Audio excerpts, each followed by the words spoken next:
കാണാതായ പൈസ നീ എടുത്തോന്ന് ചോദിച്ചത് പിന്നെ എന്തുദ്ദേശിച്ച? എന്റെ ഭാര്യയ്ക്ക് ഞാൻ വാച്ച് വാങ്ങിക്കൊടുത്തതേ എന്റെ അധ്വാനത്തിൽ നിന്നുള്ള പൈസ ഉണ്ടാ. അതിന് ഒരു ഗോമതി സ്റ്റോറിന്റെ മേശ വലിപ്പിന്നും പണം കട്ടെടുക്കേണ്ട കാര്യം എനിക്കില്ല.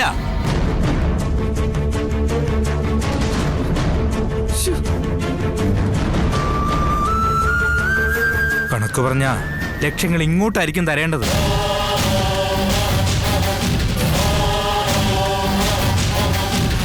അങ്ങനെ നിനക്ക് തരേണ്ട കാശ് തരാതിരിക്കാൻ വേണ്ടി ആയിരിക്കൂടാ ഇങ്ങനെ ഒരു നാടകം ഉണ്ടാക്കി നിന്നെ അവിടെ നിന്ന് ഇങ്ങോട്ട് ഓടിച്ചത്.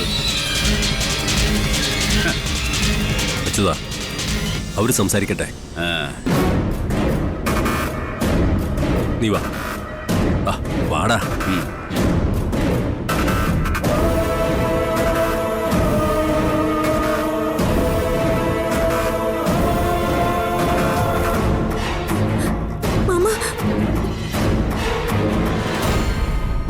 ഞാനൊരു കാര്യം പറയട്ടെ. മോളെ, നീ ഒന്നും പറയണ്ട. അതെല്ലാം നിങ്ങൾ ആരും എനിക്ക് വേണ്ടി ഒന്നും പറയരുത്. ഇത് ഞാൻ മാത്രം സംസാരിക്കേണ്ട കാര്യമാ. മോള് ചെല്ല് ചെല്ല്.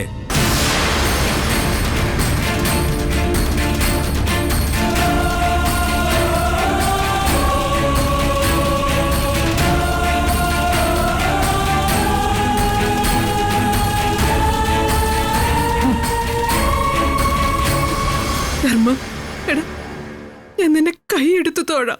അയ്യോ വേണ്ട, കള്ളനും തൊഴണ്ട.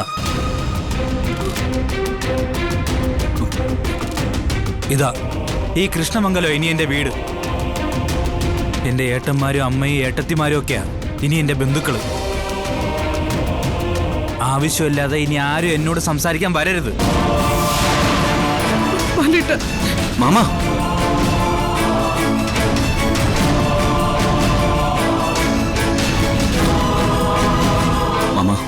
മാമന്റെ മനസ്സെനിക്കറിയാം.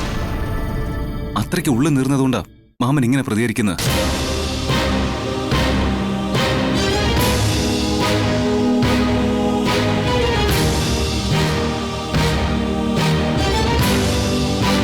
പക്ഷേ മാമൻ ഒരു പ്രാവശ്യത്തേക്ക് ഞങ്ങൾക്ക് മാപ്പ് തരണം. മാമൻ തിരിച്ചു വരണം. ആര്യ, ആകാശേ, നിങ്ങൾ എന്നെ മാമനെന്ന് വിളിക്കാതിരിക്കുന്നതായിരിക്കും നല്ലത്.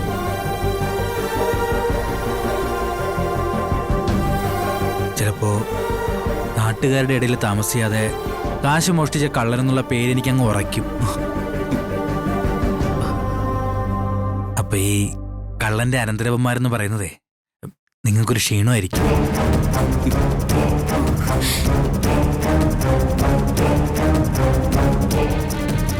മാമ,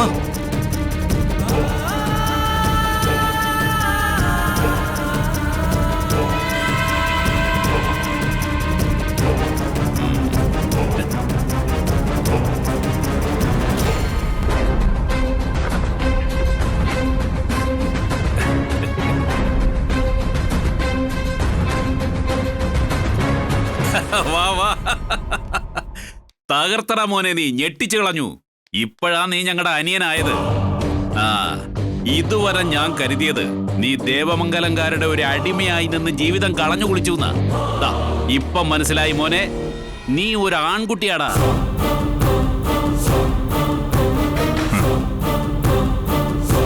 എടാ, നിന്റെ സ്ഥാനത്ത് ഞാനോ ഏട്ടനോ ആണെങ്കിൽ പോലും ഇത്രയും അങ്ങോട്ട് പൊളിച്ചെടുക്കാൻ സാധിക്കില്ല. ബാലനും ഗോമതിയും അവരുടെ ആ കോമാളിക്കൂട്ടവും ഒക്കെ വിളറി വെളുത്ത് നിൽക്കുന്നത് ഒരു കാഴ്ചയായിരുന്നു.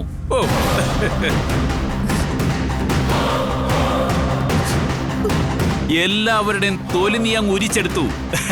വാലാട്ടി നിന്നവൻ ചാടിക്കടിക്കുമെന്ന് ബാലൻ വിചാരിച്ചില്ല. സൂപ്പർ! നിന്റെ പ്രകടനം കണ്ണും മനസ്സും നിറച്ചൊരു കാഴ്ചയായിരുന്നു. അല്ലേ ഏട്ടാ? അല്ലേ അമ്മേ? രാശ്രീ അല്ലേ? ഇതുപോലൊരു പ്രകടനം സിനിമയിൽ പോലും കാണാൻ പറ്റില്ല. നന്ദിതയും സുകന്യയും അമ്പലത്തിൽ പോകാൻ കണ്ട ഒരു സമയേ നല്ലത് കാണാനുള്ള വിധി അവർക്കില്ല. എടാ, നിന്റെ സങ്കടം നീ പറഞ്ഞു തീർത്തു. ഇനി ഞങ്ങളുടെ ഊഴവ. ഞങ്ങളുടെ ദേഷ്യം കൊടുത്തു തീർക്കാൻ പോവുക.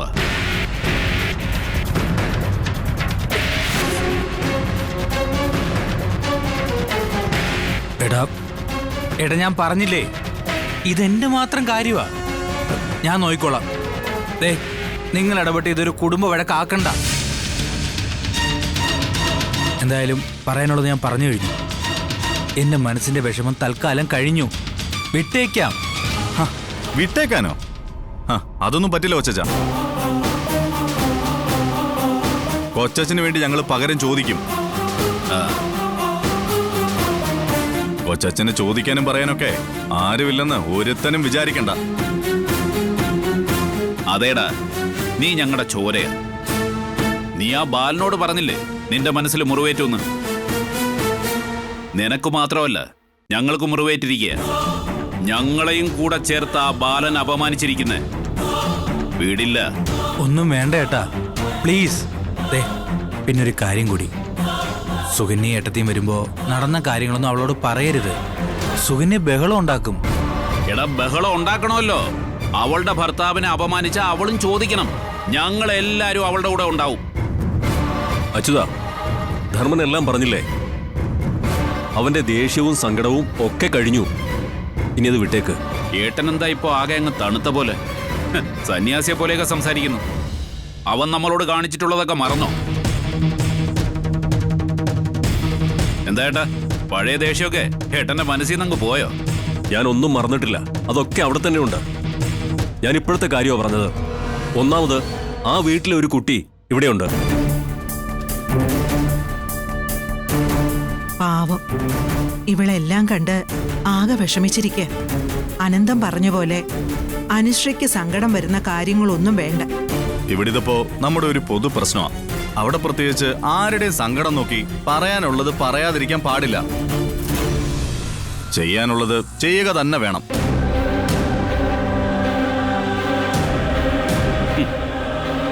ദേവമംഗലത്തുകാര് ചെയ്തു കൂട്ടിയതിനുള്ള തിരിച്ചടികളാ ഇപ്പൊ അവർക്ക് കിട്ടിത്തുടങ്ങുന്നത്. കുറച്ച് അനുഭവിക്കുക തന്നെ വേണം.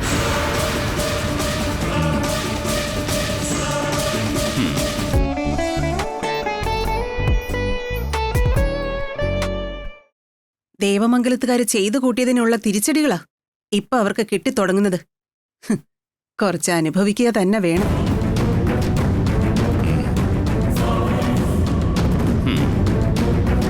ആ മോളെ അനു, നീ ഇപ്പൊ കൃഷ്ണമംഗലം കാര്യ.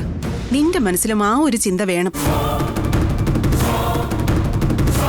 അതെ അതെ, ആരായാലും ഇവിടെ നിൽക്കുമ്പോ ഇവിടത്തുകാരിയായി തന്നെ നിൽക്കണം. ആ അനന്തേട്ടാ, ഇവനെ പുറത്താക്കാൻ വേണ്ടിയായിരിക്കും ആ പണം നഷ്ടപ്പെട്ട കഥ ബാലൻ ഉണ്ടാക്കിയത്. അതിന് ദേവി കൂട്ടുനിന്ന് കാണും. ഏയ്, ദേവി ഒരിക്കലും അങ്ങനെ ചെയ്യില്ല. അവളൊരു നല്ല കുട്ടിയാണ്. അവളെ കുറിച്ച് അങ്ങനെ ചിന്തിക്കാൻ കൂടി പാടില്ല. എന്നാ പിന്നെ പണം എവിടെ? അത് എങ്ങനെയെങ്കിലും കൈമോശം വന്ന് പോയതായിരിക്കും. എന്തായാലും എല്ലാം കഴിഞ്ഞു. നമുക്ക് ഇതിപ്പോ ഇവിടെ നിർത്താം. അല്ല, ഏട്ടനെന്താ വീണ്ടും ഒരു താല്പര്യമില്ലാത്ത പോലെ? ഓ, മരുമകന്റെ വീട്ടുകാരെ വേദനിപ്പിക്കണ്ടെന്നാണോ? അച്യുത, നീ ആവശ്യമില്ലാത്ത കാര്യങ്ങൾ സംസാരിക്കണ്ട. എടാ, എന്റെ പേരിൽ നിങ്ങൾ രണ്ടുപേരും വെറുതെ തർക്കിക്കണ്ട. ഇവന്റെ കാര്യത്തില് നമുക്കൊരു തീരുമാനം എടുക്കണ്ടേ? ഇവനൊരു തൊഴിലുണ്ടാക്കി കൊടുക്കണ്ടേ? ഇവൻ നമ്മുടെ കമ്പനിയിൽ വരട്ടെ. നമ്മുടെ കമ്പനിയിൽ ഒന്നാമത്തെ സ്റ്റാഫിന്റെ എണ്ണം കൂടുതലാ. നമുക്കിവനെ സ്വന്തമായൊരു സ്ഥാപനം ഇട്ട് കൊടുക്കാം. സ്വന്തമായിട്ടൊരു സ്ഥാപനം എന്ന് പറഞ്ഞാൽ? വരട്ടെ, വിശദമായി പറയാം. ഞാൻ ചിലതൊക്കെ മനസ്സിൽ കാണുന്നുണ്ട്. അല്ല, അമ്മ എന്താ ഒന്നും മിണ്ടാതിരിക്കുന്നേ? അമ്മ അഭിപ്രായം പറ. മുമ്പ് വഴക്കും ബഹളവും ഒക്കെ ഉണ്ടാവുമ്പോ എന്റെ മനസ്സ് ദേവമംഗലംകാരുടെ ഭാഗത്തായിരുന്നു. സത്യം അവരോടൊപ്പം ആണെന്നാണ് എനിക്ക് തോന്നിയിരുന്നത്. പക്ഷേ ഈ വിഷയത്തിൽ ബാലനും ഗോമതിയും തന്നെയാണ് തെറ്റുകാര്. എന്റെ ധർമ്മനെ കള്ളനാക്കിയവർക്ക് മാപ്പ് കൊടുക്കാൻ എനിക്ക് ബുദ്ധിമുട്ടുണ്ട്.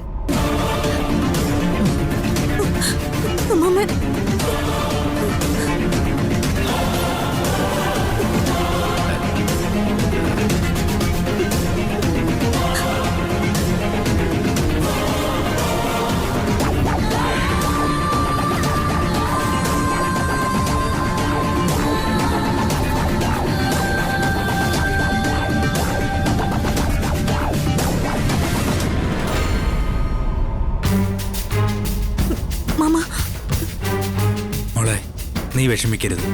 മാമ, അച്ഛനും അമ്മ ഇങ്ങോട്ട് ഒന്ന് ക്ഷമ പറഞ്ഞതല്ലേ, എല്ലാം ഒന്ന് മറന്നൂടെ? കള്ളനെന്ന് വിളിച്ചിട്ട് ഇനി എന്ത് ക്ഷമ? പറ്റില്ല മോളെ. മാമ,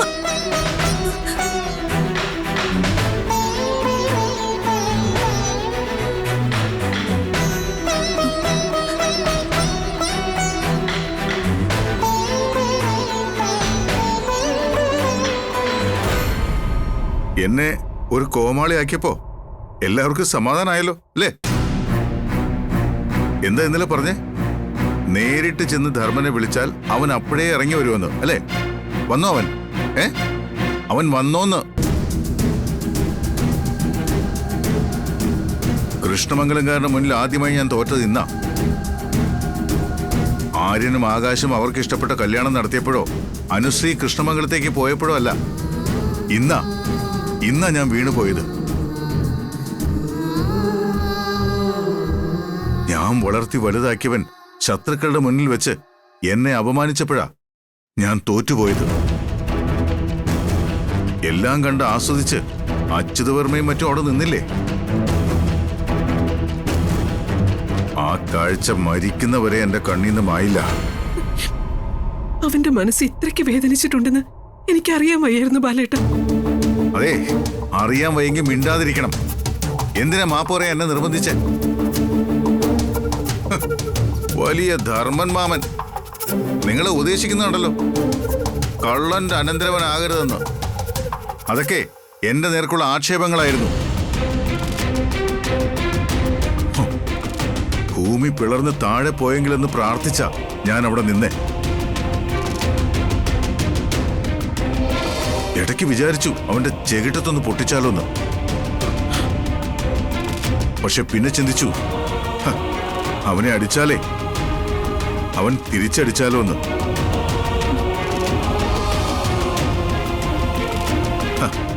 അങ്ങനെ സംഭവിച്ചാലേ ഇന്നത്തോടെ ജീവൻ അങ്ങ് കൊടുക്കണം. മരിക്കാൻ പേടിയില്ല, പക്ഷേ ജീവിച്ചിരിക്കുന്നവരെ കുറിച്ചൊന്ന് ആലോചിച്ചു. പിന്നെ ഗോമതി സ്റ്റോറിനെയും.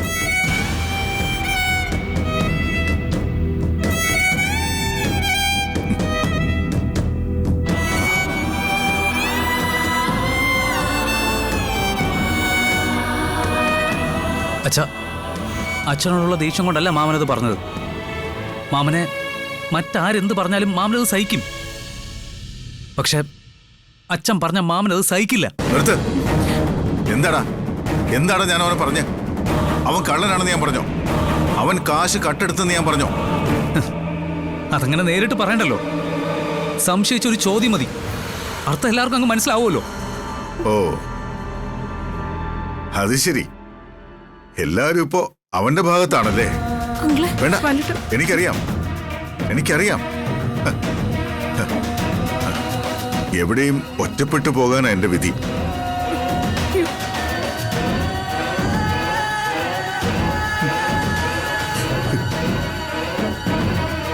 എന്റെ കൂടെയുള്ളവർ ഒരിക്കലും എന്നെ ഒറ്റയ്ക്കാക്കി പോകില്ലെന്ന് ഞാൻ വിചാരിച്ചു. വേണ്ട, എനിക്കാരും വേണ്ട. അതെ, വേണ്ട. നീയും പൊയ്ക്കോ. നിന്റെ അനിയനും മോളും അപ്പുറത്തുണ്ടല്ലോ, പൊയ്ക്കോ. ഇവരെയും കൂട്ടി പൊയ്ക്കോ. പിന്നെ വിളിച്ച് ദേവിയോടും ആനന്ദനോടും പറ കൃഷ്ണമംഗലത്തേക്ക് വന്നാ മതിയെന്ന്. എന്താ ബാലേട്ട? അച്ഛാ, ഞങ്ങൾ ഇവിടുന്ന് എങ്ങോട്ട് പോകാനാ? ഇതാ ഞങ്ങളുടെ വീട്. പോയവരൊക്കെ ഇങ്ങോട്ട് തന്നെ തിരിച്ചു വരും. അച്ഛൻ അനുഭവിച്ച അപമാനവും അച്ഛന്റെ വിഷമൊക്കെ ഞങ്ങൾക്ക് മനസ്സിലാവുന്നുണ്ട്. ഇല്ല മീനു, എന്റെ വിഷമം മനസ്സിലാവണമെങ്കിൽ ആദ്യം എന്നെ മനസ്സിലാവണം. ആർക്കും എന്നെ അറിഞ്ഞുകൂടാ. അതുകൊണ്ട് വേണ്ട മീനു, എന്നെ സമാധാനിപ്പിക്കാൻ വേണ്ടി വെറും വാക്കുകൾ പറയണ്ട.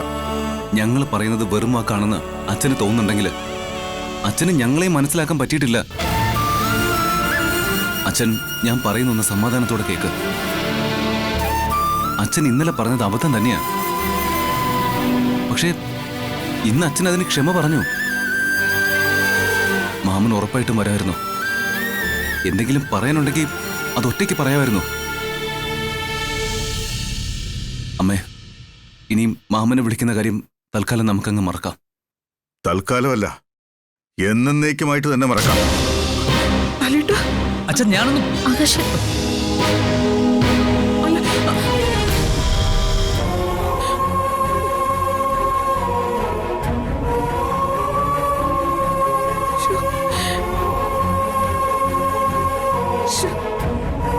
ഭഗവാനെ,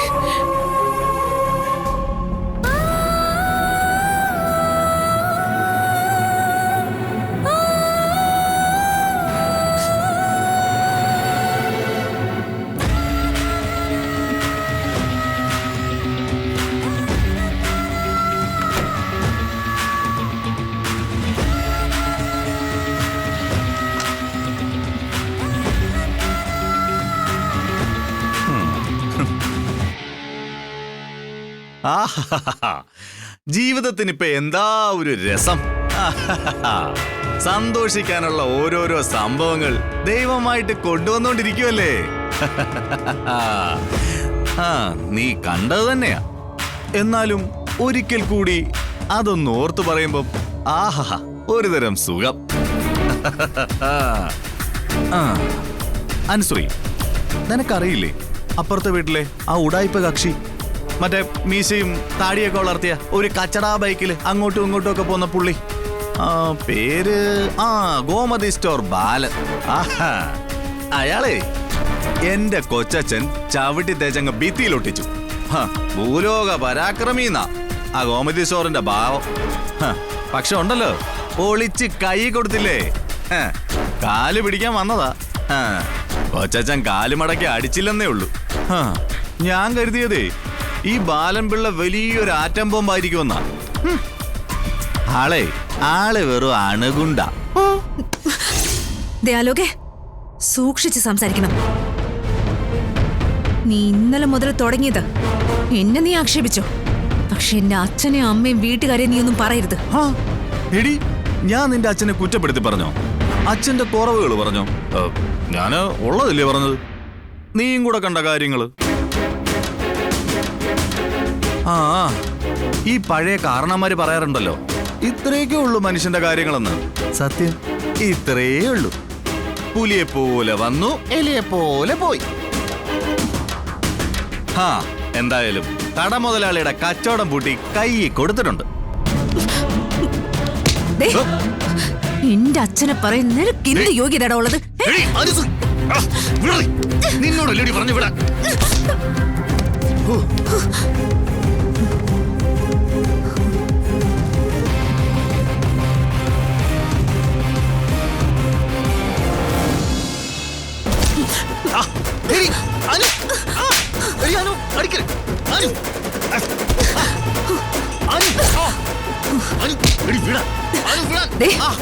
ഗോമതി സ്റ്റോർ ബാലന്റെ കാല് കഴുകിയ വെള്ളം കുടിക്കാനുള്ള അർഹത പോലും നിനക്കില്ല. അച്ഛൻ ക്ഷമ ചോദിക്കുകയോ കാല് പിടിക്കുകയോ ചെയ്തിട്ടുണ്ടെങ്കിൽ അതാടാ അച്ഛന്റെ മഹത്വം. ഒരാളെ വേദനിപ്പിച്ചതിന് ക്ഷമ പറയുന്നവര് ഭീരുക്കളല്ലടാ, ധീരന്മാരം.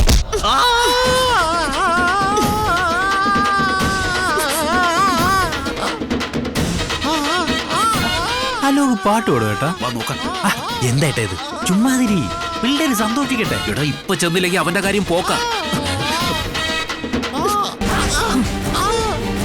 ഇനി നീ എന്റെ അച്ഛനെ ആക്ഷേപിക്കോ?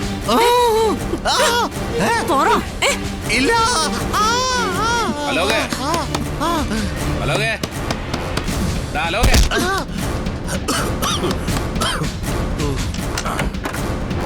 എന്താ എന്താ ഇവിടെ ഒരു ഒച്ച കേട്ടെ? അയ്യോ അങ്ങളെ, അത് അലോകൊരു പാട്ട് പാടിയതല്ലേ? കണ്ടോ, ഞാൻ പറഞ്ഞതല്ലേ. നീ എന്താടാ ചുമക്കുന്നേ? ജലദോഷം. ഇന്നലെ നല്ല ചൂടായിരുന്നില്ലേ? AC ഇല്ലാതെ കിടന്നത്. ചൂടും വിയർപ്പൊക്കെ തലയെ പിടിച്ചു. സാരമില്ല, മാറിക്കോളും. ഞാനൊരു മരുന്ന് കൊടുത്തിട്ടുണ്ട്. അവന്റെ ഒരു നാണം കണ്ടില്ല ഏട്ടാ. അവൻ പാടിക്കോട്ടെന്നേ. എടാ, നീ പാടിക്കോ. അല്ല, നീ ഏത് പാട്ടാ പാടിയേ? കണ്ണുനീരിന് ടാറ്റ. വന്നേ. അതേത് പാട്ടാ ഏട്ടാ? നീ വാ, ഞാൻ പറയാം. പറഞ്ഞതൊക്കെ അറിയാലോ.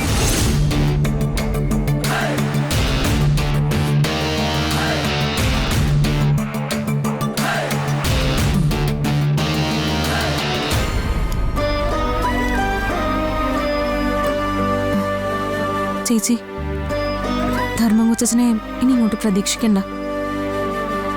ഇവിടവുമായുള്ള സർവ്വബന്ധങ്ങളും കൊച്ചൻ അവസാനിപ്പിച്ചതായിട്ടാ തോന്നുന്നത്. അല്ല, ഇനി അഥവാ മാമൻ ഇങ്ങോട്ട് വന്നാൽ തന്നെ അച്ഛൻ കയറ്റാനും പോകുന്നില്ല. ഒന്നും പിടികിട്ടുന്നില്ല. മാമന്റെ മനസ്സ് അത്രയങ്ങ് വേദനിച്ചോണ്ടാണോ, അതോ അവിടെ ഇനി എല്ലാരും കൂടി മനസ്സ് മാറ്റിയോ? എന്തുകൊണ്ടാ ഇത്രയൊക്കെ പറഞ്ഞത്? ധർമ്മം കൊച്ചനോട് അങ്ങ് ഒറ്റയ്ക്ക് സംസാരിച്ചാൽ മതിയായിരുന്നു. കാര്യങ്ങൾ ഇത്രയ്ക്കങ്ങ് കൈവിട്ട് പോവില്ലായിരുന്നു.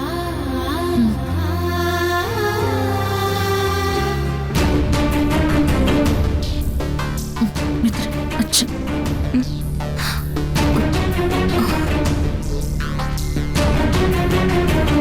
എന്താ മീനൊന്നും ഓഫീസിൽ പോയില്ലേ?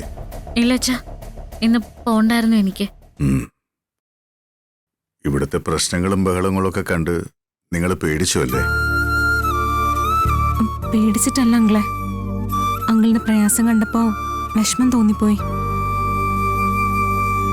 വിഷമം നിങ്ങൾക്കല്ല, എനിക്കാ.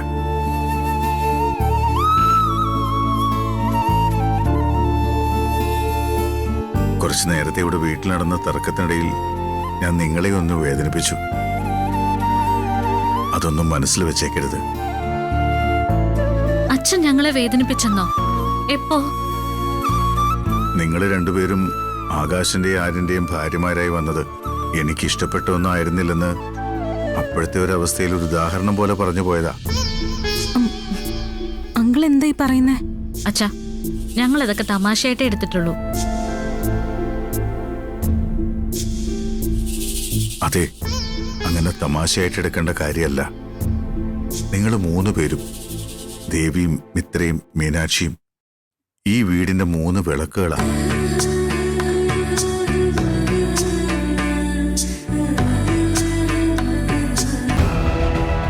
അവള് പക വീട്ടാനായിട്ടാണ് ഇങ്ങോട്ട് വന്നതെന്ന് എന്റെ മനസ്സ് പറയും. മോളുടെ ജീവിതം കുട്ടിച്ചോറായാലും ശരി, നമ്മുടെ തറവാട് നശിപ്പിക്കണമെന്ന് ആ ബാലന്റെ മനസ്സിൽ. എനിക്ക് നിനക്കും അറിയാവുന്ന ധർമ്മൻ പണം മോഷ്ടിക്കുന്നവനാണോ? അവനെ സംശയിച്ചതുപോലെ നീ ആകാശിനെ സംശയിച്ചില്ലല്ലോ. ധർമ്മനോട് നീ ചെയ്തത് ഒട്ടും ശരിയായില്ല ബാല. ഇനി ഇവിടെ തുടരണമെന്ന് എനിക്ക് ആഗ്രഹമില്ല. പിന്നെ ഉദയഭാനു സാർ വന്നിരുന്നു, പക്ഷേ വേറെ ആരും അങ്ങനെ വന്നിട്ടില്ല. ചിലപ്പോൾ പുള്ളി സ്റ്റാഫിനെ പോലെ നിന്ന് സാധനങ്ങൾ എടുത്തു കൊടുക്കും, ക്യാഷ് കൗണ്ടറിൽ ഇരിക്കും. പുള്ളിക്ക് ഇതൊക്കെ ഒരു രസം പോലെയാണ്.